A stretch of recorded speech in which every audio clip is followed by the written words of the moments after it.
तो आज हम हमारे इन्वायरमेंट चैप्टर में नेचुरल इन्वायरमेंट के बारे में देखेंगे।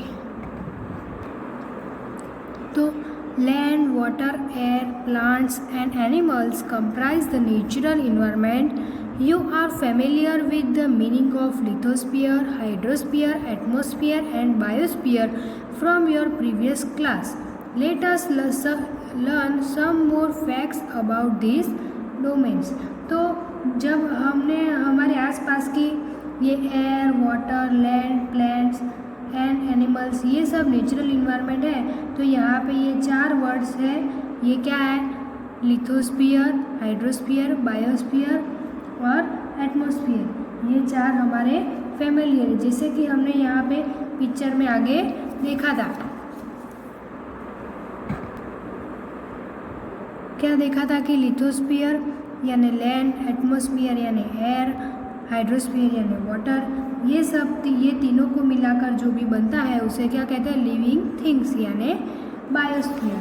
तो और ये सब हम प्रीवियस क्लास में पढ़ चुके हैं। तो ये डोमेन्स होते हैं, मतलब कि इन छोटे छोटे हिस्से से मिलकर हमारा क्या बनता है? ये तीनों छोटे छोटे हिस्से जब बनते हैं तो हमारा लिविंग थिंग्स यानी बायोस्फीयर बनता है। तो ये सब क्या है? डोमेन्स है। इसके बाद lithosphere is the solid crust और the hard top layer of the earth. It is made up of rocks and minerals and covered by a thin layer of soil. It is an irregular surface with various landforms such as mountains, plateaus, plains, valleys, etc. Landforms are found over the continents and also on the ocean floors. तो ये जो 3 part है, lithosphere, hydrosphere, atmosphere, उसमें हम सबसे पहले lithosphere के बारे में देखेंगे। तो लिथोस्फीयर यानी लैंड, ज़मीन, ये अर्थ का सबसे सॉलिड क्रस्ट होता है। यहाँ लिखा है solid crust. Lithosphere is the solid crust होता है या हार्ड टॉप लेयर होता है। वो कहाँ क्या होता है? Hard top layer. और ये रॉक्स का, पत्थरों का, मिनरल्स का हुआ होता है और लेयर ऑफ सॉइल से कवर हुआ होता है। इसमें भी लिखा है वो कवर्ड बाय अ थिन यानी एकदम पतला लेयर होता है सॉइल का, सॉइल से कवर हुआ होता है। और ये एक तरीके का इरेगुलर सरफेस होता है। और लैंड पे ये माउंटेन होते हैं, प्लेट्यूस होते हैं, प्लेन्स होते हैं, वैलीज होते हैं, ये सब होते हैं। और लैंड के टुकड़े, कंटेंट्स बड़े बड़े टुकड़े होते हैं। लैंड के जो टुकड़े वो कंटेंट्स होते हैं वो एकदम बड़े बड़े होते हैं और वो ओशियन के छोटे छोटे आइलैंड के फॉर्म में हमें पाए जाते हैं। ये क्या? आइलैंड्स फ्लोर्स पर हमें छोटे छोटे टुकड़े पे पाए जाते हैं। इसके बाद lithosphere is the domain that provides us forest, grassland for gracing, land for agriculture and human satellite. It is also sources of mineral wealth. तो इसका मतलब ये है कि लिथोस्फीयर यानी ज़मीन हमें फॉरेस्ट देती है। कौन देता है? Provide us forest. ग्रासलैंड यानी ग्रास से भरे लैंड होते हैं, वो कौन देता है? फॉरेस्ट. ग्रास से भरे लैंड देते हैं जो हमारे कैटल्स को ग्रेस करने के लिए काम आते हैं। और जहाँ हम रहते हैं वहाँ हमें क्या? एग्रीकल्चर प्रोवाइड करती है और वो बहुत सोर्सेज ऑफ मिनरल वेल्थ मिलती है। क्या मिलती है? It is also a sources of mineral wealth यानी हमें बहुत सारे मिनरल वेल्थ मिलते हैं। तो इसके बाद हम हाइड्रोस्फीयर के बारे में देखेंगे। तो domains of water is referred to as hydrosphere. It comprises various sources of water and different types of water bodies like rivers, lakes, seas, oceans etcetera. It is essential for all living organism. यानी तो ये domain है, domain of water यानी water का डोमेन हमने समझा। तो इसको हम हाइड्रोस्फीयर क्या कहते हैं? हाइड्रोस्फीयर कहते हैं। डोमेन ऑफ वाटर को हाइड्रोस्फीयर हम कहते हैं। तो ये हमने जो डोमेन्स देखा, तो हाइड्रोस्फीयर तो पानी कहाँ कहाँ पे जाते हैं? यानी वेरियस सोर्सेस ऑफ वाटर या डिफरेंट टाइप ऑफ वाटर, यानी पानी कहाँ पे सोर्सेस होता है, कहाँ पे जाता है, तो लाइक रिवर्स पे, लेक्स पे, सीज, ओशंस एक्सेट्रा, वो पानी यहाँ सबसे पाए जाते हैं। और पानी ऑल लिविंग ऑर्गेनिज्म के लिए ज़रूरी, क्या है, essential for all living organisms. उसके बाद थर्ड पार्ट हमारा है एटमॉस्फेयर। तो एटमॉस्फेयर बारे में देखेंगे। The atmosphere is the thin layer of air that surrounds the earth. The gravitational force of the earth hold the atmosphere around it. तो atmosphere यानी हवा का ये जो लेयर होता है वो एकदम थिन यानी पतला होता है। क्या, थिन लेयर यानी पतला लेयर होता है, और ये अर्थ के और में चारों ओर घूमता है। ये क्या करता है, अर्थ के ओर में घूमता है, और ग्रेविटेशनल फोर्स के कारण हमारा एटमॉस्फेयर अर्थ के आसपास घूमता रहता है। किसके कारण, ग्रेविटेशनल फोर्स के कारण वो एटमॉस्फेयर अर्थ के आसपास घूमता रहता है। तो इसके बाद it protects us from the harmful rays and scorching heat of the sun. It consists of a number of gases, dust and water vapor. The change in the atmosphere produce change in the weather and climate. तो यहाँ पे बताया गया है कि atmosphere हमें सन, harmful rays और scorching यानी बहुत ही तेज गर्मी से हमें बचाता है। वो ये क्या करता है, एटमॉस्फेयर हमें स्कॉचिंग, तेज गर्मी, हार्मफुल रेस ये सबसे बचाता है। और ये एटमॉस्फेयर होता है, उसके अंदर जो डस्ट, गैसेस और वाटर वेपर ये इंक्लूड होती है। और एटमॉस्फेयर के अंदर जो भी चेंजेस आते हैं उसके कारण वेदर क्या होता है, वेदर और क्लाइमेट में भी बदलाव आता है।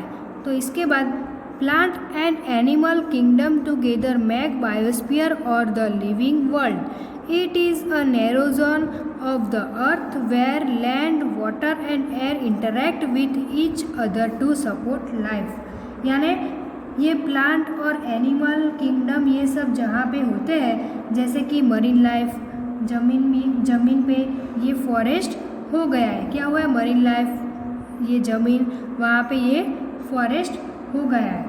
तो ये जहाँ पे ये दुनिया मिल जाती है उसे हम क्या कहते हैं, ये सब सारी दुनिया मिल जाता है उसे हम बायोस्फीयर कहते हैं।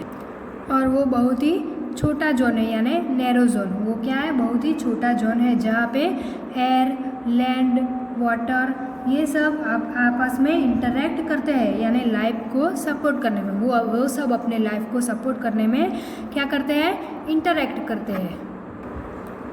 तो इसके बाद यहाँ पे हमें दिया है व्हाट इज़ अ इकोसिस्टम, यानी हमारे इकोसिस्टम के बारे में बताएं। तो यहाँ साइड में ये जो बॉक्स दिया है वो इकोसिस्टम के बारे में।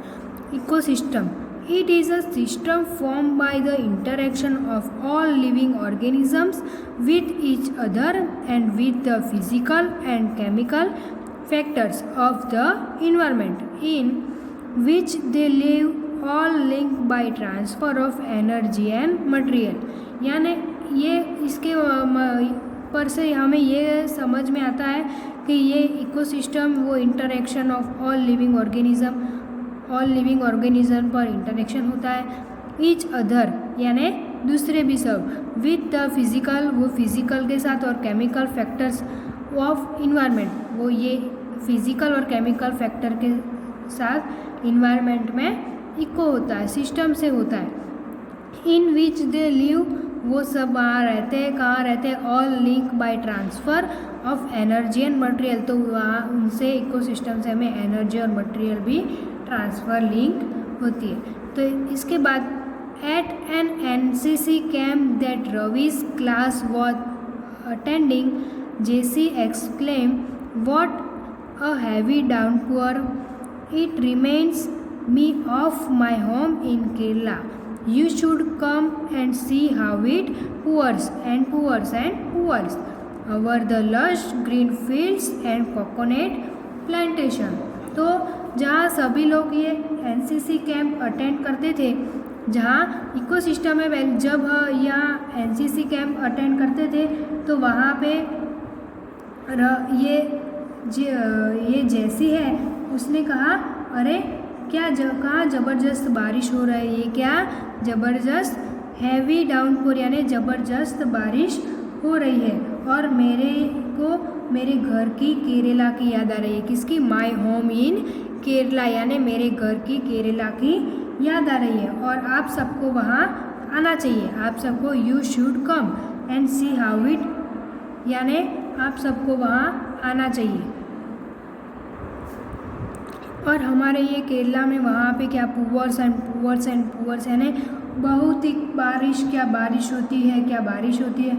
बहुत ही खूबसूरत हरे भरे जंगल, ग्रीन फील्ड्स होती है और कोकोनट्स के प्लांटेशन यानी कोकोनट्स के ट्री भी होते हैं। हमारे केरला में ये सब होता है, लश ग्रीन फील्ड्स और कोकोनट के ट्रीज प्लांटेशंस, ये सब हमारे यहाँ होता है। तो ये जैसी है ये रवि और रवि के दोस्त सबको अपने केरला में आने का कह रही, यू शुड कम यानी हमारे केरला में सब इनवाइट हो और ये सब मैं आपको दिखाऊंगी, ऐसा ये बता रही है।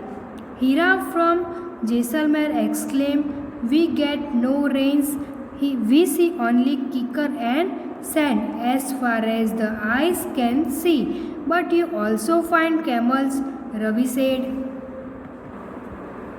तो यहाँ पे ये हीरा नाम का जैसलमेर का एक लड़का था, उसने क्या कहा, जैसलमेर में एक हीरा नाम का जो लड़का था रवि का दोस्त, उसने क्या कहा कि हमारे यहाँ तो बिल्कुल भी बारिश नहीं हो रही, वी गेट नो रेन्स यानी हमारे यहाँ तो बिल्कुल भी बारिश नहीं हो रही है। हमारे यहाँ तो कीकर एंड सैंड यानी मिट्टी और कंकर ही दिखाई देते हैं, हमारे यहाँ बारिश जरा भी नहीं होती है, सिर्फ कीकर और सैंड ही हमें दिखाई देते हैं। तो रवि ने कहा लेकिन तुमको तो वहाँ कैमल्स भी देखने को मिलते होंगे, लेकिन क्या कहा उसने, रवि ने क्या कहा, the eyes can see but you also find camel यानी तुमको तो यहाँ कैमल्स भी देखने को मिलते होंगे। उसके बाद Heera says not just camels यानी अकेले कैमल्स ही नहीं, if you visit our desert you will see snakes, lizards and many insects too. तो हीरा क्या कहता है, सिर्फ कैमल ही नहीं यानी नॉट जस्ट कैमल्स, यहाँ सिर्फ कैमल ही नहीं, अगर आप हमारे डेजर्ट यानी रण में आओगे तो आपको बहुत सारे snacks, lizards and many insects यानी सांप, लिजर्ड्स यानी गरोली और मैनी इंसेक्ट्स यानी दूसरे भी कोई जीव जंतु आपको देखने को मिलेंगे। तो उसके बाद Ravi wondered why do the animal, the vegetation and the people live vary from place to place, are they all related to each other.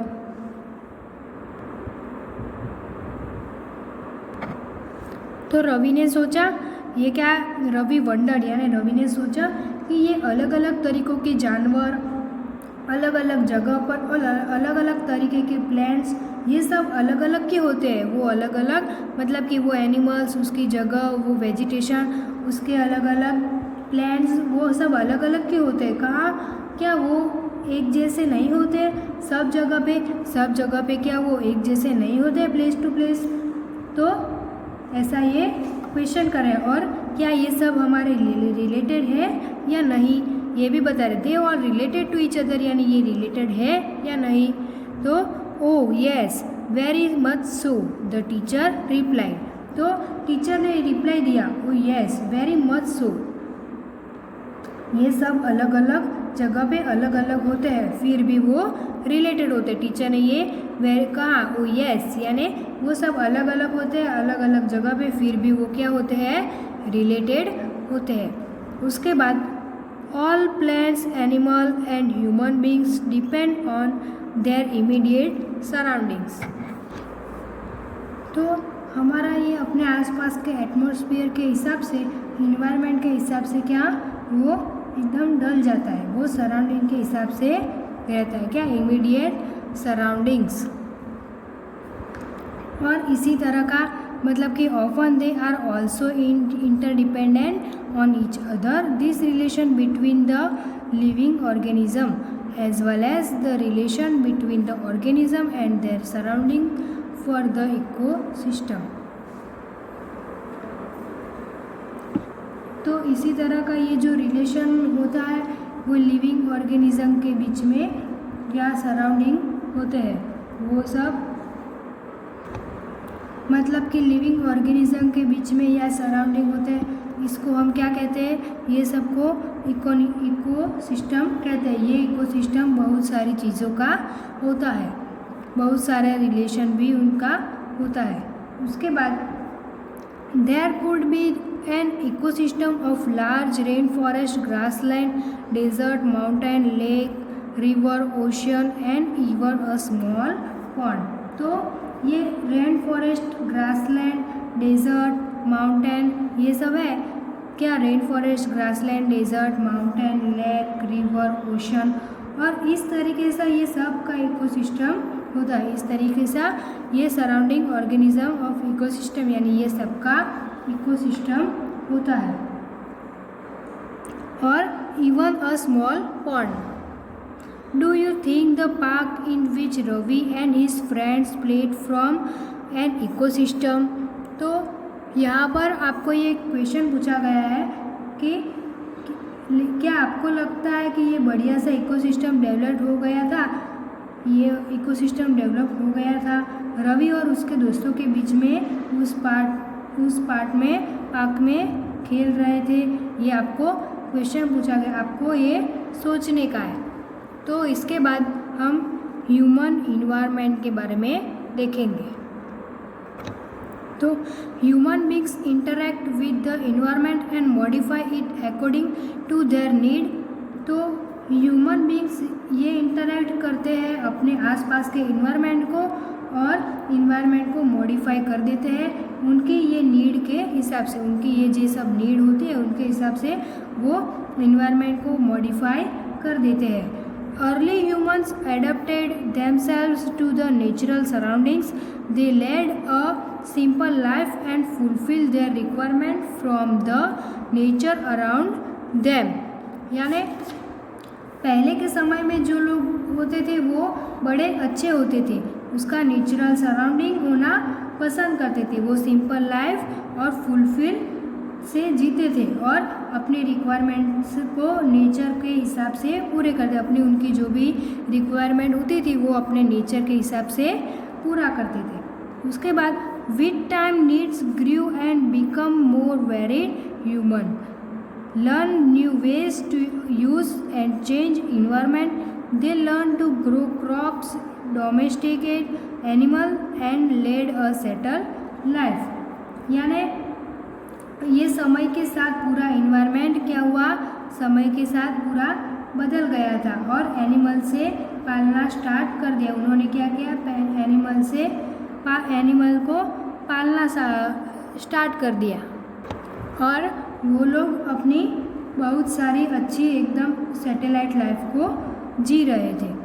तो उसके बाद the wheel was invented, surplus food was produce, barter system emerged, trade started and commerce developed, industrial revolution enabled large scale production, transportation become faster, information revolution made communication easier and speedy across the world। यानी इसका मतलब ये हुआ कि उन्होंने ये जब the wheel was invented यानी ये व्हील की खोज कर ली थी और ये जब व्हील की खोज हो गई थी तो ट्रांसपोर्टेशन स्टार्ट हो गया। ये देखो उनका स्ट्रक्चर फटाफट बढ़ रहा था, उन्होंने व्हील को इन्वाइटेड किया, उसके बाद ट्रांसपोर्टेशन बढ़ गई, ट्रांसपोर्टेशन स्टार्ट होने लगा, उसके बाद वाटर सिस्टम डेवलप हो गई थी और एक दूसरे के बदले में एक दूसरे को दूसरी एक चीज़ देने लग गए थे। कॉमर्स डेवलपमेंट हो गया था, ये कॉमर्स का डेवलप हो गया था, इंडस्ट्रियल का रिवोल्यूशन हो गया था। कॉमर्स डेवलप के बाद सरप्लस फूड यानी अच्छे खाने का पीने की आदत हो गई थी और इंडस्ट्रियल रिवोल्यूशन उसके बाद इंडस्ट्रियल रिवॉल्यूशन हो गया, लार्ज स्केल प्रोडक्शन होने लगी, नई नई चीज़ें बनने लगी। उसके बाद ये लार्ज स्केल प्रोडक्शन हुआ तो उनकी नई नई चीज़ें सब बनने लगी। ट्रांसपोर्टेशन और भी फास्ट होने लगा, बिकम फास्टर। और ये ट्रांसपोर्टेशन और भी फास्ट होने लगा, इंफॉर्मेशन का रिवॉल्यूशन होगा, यानी बहुत बड़ी क्रांति हो गई। और ये पूरे का पूरा वर्ल्ड एक्रॉस द वर्ल्ड यानी बड़ी तेज़ी से चल रहा था। उसके बाद have you ever thought why you love eating a juicy watermelon in summer and hot roasted peanuts in winter? A perfect balance is necessary between the natural and human environment. Humans must learn to live and use their environment in a harmonious way. तो यहाँ पे आपको question पूछा गया है कि तो क्या आपने कभी सोचा है कि ये गर्मी में समर में ये गर्मी होती है, जब मतलब कि समर होता है तो वाटरमेलन जूसी पीना क्यों पसंद होता है, और हॉट रोस्टेड peanuts यानी हॉट वो विंटर में हम खाने का क्यों ज़्यादा पसंद करते हैं? तो क्योंकि ये माना जाता है कि इन्वायरमेंट में एक परफेक्ट नेचुरल बैलेंस होता है। इन्वायरमेंट में नेचुरल बैलेंस ये सब होना ज़रूरी है, और ह्यूमन को ये समझना चाहिए कि और उन्हें ये पता होना चाहिए कि इन्वायरमेंट में प्यार से बिना नुकसान से रहना चाहिए, और ऐसी अच्छी तरह से हम इन्वायरमेंट में रहना चाहिए। तो हमने ये देखा कि गर्मी में ये ठंडी चीज़ें क्यों ज़्यादा पसंद आती है, तो ये यहाँ पे एक ये सब हो गया। उसके बाद एक नाइस अच्छी सी स्टोरी दी गई है। Nuri, a girl from Mizoram from Ravi's class, often talks about the lush green surroundings of her place, और seeing Ravi upset at having lost his playground, Nuri invited him to visit her homestead during the coming vacation.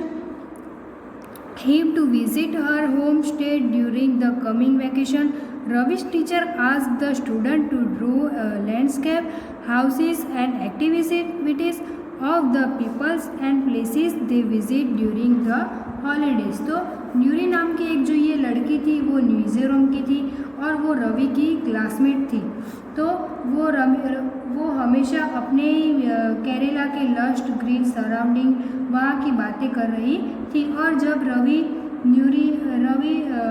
न्यूरी ने ये रवि का upset हुआ मुंह देखा, Ravi upset, तो ये मुंह देखा तो कि उसका रीज़न ये था कि प्लेग्राउंड अब नहीं रहा था, वहाँ पर फ्लैट्स बनने लगे थे, वह हो जाएंगे। उससे रवि को अपने तो उसने क्या किया, न्यूरी इनवाइटेड रवि को अपने हाउस पर क्या किया, इनवाइट किया, और यहाँ के और ये भी कहा कि मैं तुमको स्टेट ड्यूरिंग गार्डन दिखाऊंगी, ये सब दिखाऊंगी। और रवि की टीचर थी, उसने बच्चों से कहा कि तो आप ये वैकेशन में कहाँ कहाँ गए थे, कहाँ कहाँ विज़िट की थी, वहाँ की सारी पिक्चर कलेक्ट करो और ये पिक्चर्स बनाने में कोशिश करो।